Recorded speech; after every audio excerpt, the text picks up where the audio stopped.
Hi there, this is Tommaso Zilio from musictheoryforguitar.com, and today we're going to talk about 5 reasons why your blues solo does not sound great. So every time I go on an open jam or on open mic bar and I have those blues players going up and playing their solos, I notice that many of them do always the same 5 mistakes. So I want you guys to avoid them, and we're going to examine them one by one today with examples and exercise so that you can actually be sure that you can correct these in your playing and not do them anymore. But the first problem I want to talk about today is the fact that most players do not bend in tune. Now this may seem a trivial mistake, okay? But it influences your sounds a lot. If you don't play in tune, you just plain sound bad, okay? So let me show you what I mean. You want to bend this G note here on the second string, second 8th fret, up to this A note here. Okay? So you have a target note and you want to go exactly at the right pitch. Most people tend to either bend underbend, so bend less. You see, it sounds out of tune. Or when they are really excited, they tend to overbend, like, and simply go overboard and bend beyond the pitch. And both of those situations sounds really bad. It sounds like you have your guitar out of tune. And you don't want to sound like you have your guitar out of tune. So what you can do, there is this very simple exercise and that you can do, and you should do every day. And it works this way. You choose a target note, and in this case I'm going to choose this A at the second string 10th fret. And you play it, first of all, so you can remember the pitch. Then you get the note just 1 fret below and try to bend it at the same pitch.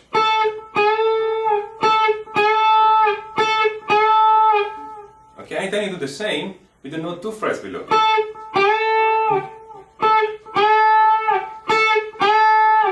Okay, if you get it wrong, you adjust it. Then you check that the pitch is correct. And do the same with the note 3 frets below. It's a bit more difficult.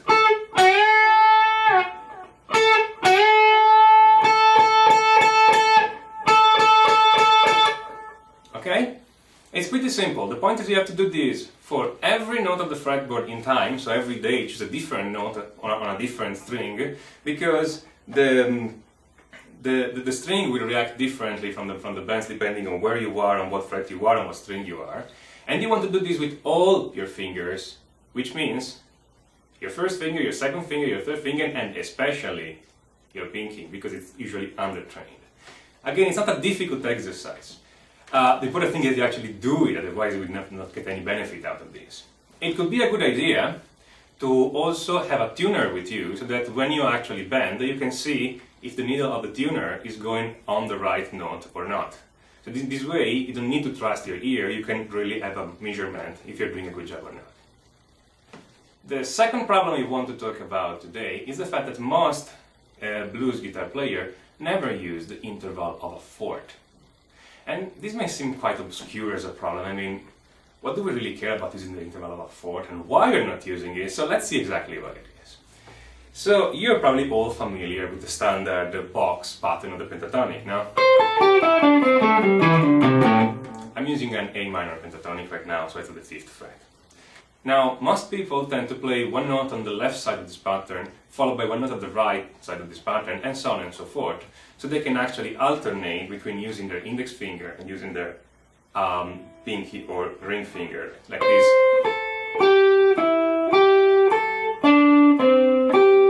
See, I'm going back and forth between the two sides. Why? Because it's easier to do this way. Because the alternative is to stay on the same side, so stay on the same fret usually, and change string like this.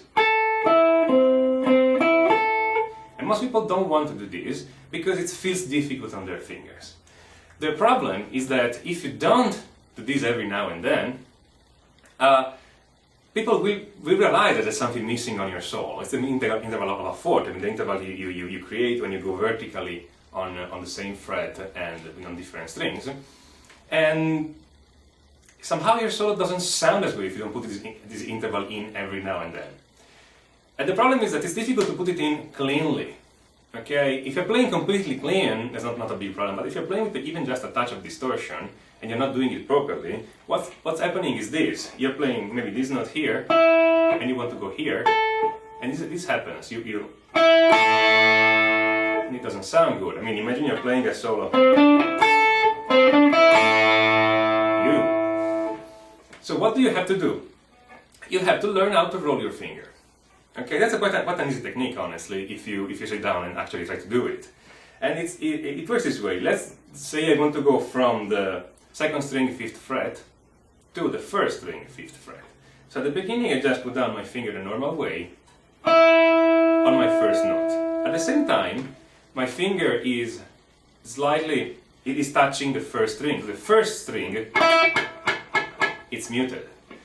If I play both the first and second string at the same time, that's what I hear. I hear only the second string because I'm muting the first. See? When I want to change and go on the first string, I roll my finger. I do this kind of movement with my finger, so that I press down the first string and I release my pressure on the second string, muting it. So even if I play both strings at the same time, now I hear only the first. So I can go from the second string, the first string, and even if I play both strings at the same time, I hear only one because I'm muting the other. That's the rolling technique. Now, to really learn it, to really be able to use it in a solo, you should do this with all your fingers. So I suggest you do stuff like and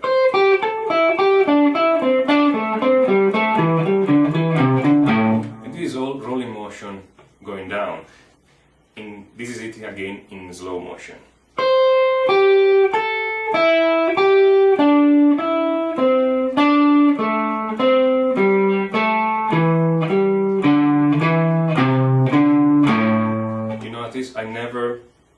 I always mute the strings in proper way with this technique, and I never have things like that will sound pretty bad. The third problem I want to talk about today is the fact that most players never start their phrases on an upbeat. And this is quite a problem, and it's one of those things that you never notice until somebody tells you you are actually doing it. But it's absolutely obvious for everybody who's actually listening to you. So what does it mean? Most players start their phrases on a downbeat. So if this is your backing track, the rhythm of your backing track, like 1, 2, 3, 4, 1, 2, 3, 4, most players will start all their phrases exactly when the 1 or the 2 or the 3 or the 4 is sounding. This way, like 1, 2, 3, 4, or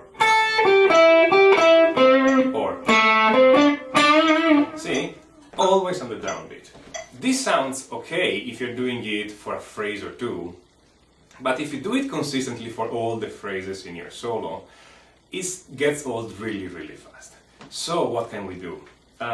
You have to try and start some phrases on the upbeat, which means in between the two beats, in between 1 and 2. You have to count 1 and 2 and 3 and 4 and start your phrases on the end. Let me show you. Count like 1 and 2 and 3 and 4 and 1 and 2 and 3 and 4, okay? And you start your phrases on the end.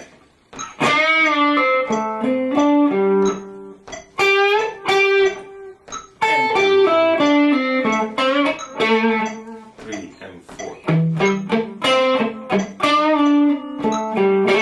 Okay? Pretty simple. I want you guys to keep your phrases simple. I don't want you to do complicated stuff at the beginning, otherwise you lose focus on this.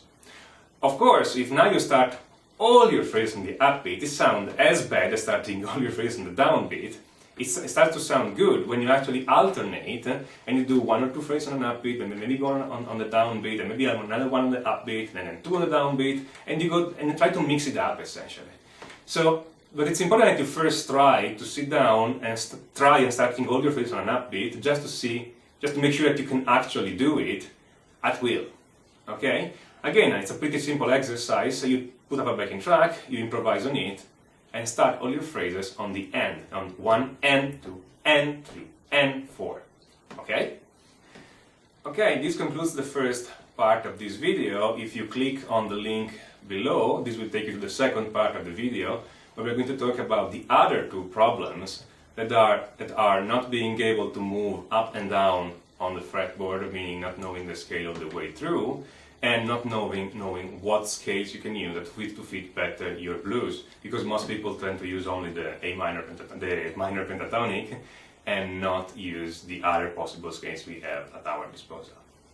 So click on the link below and I'll see you in a few minutes.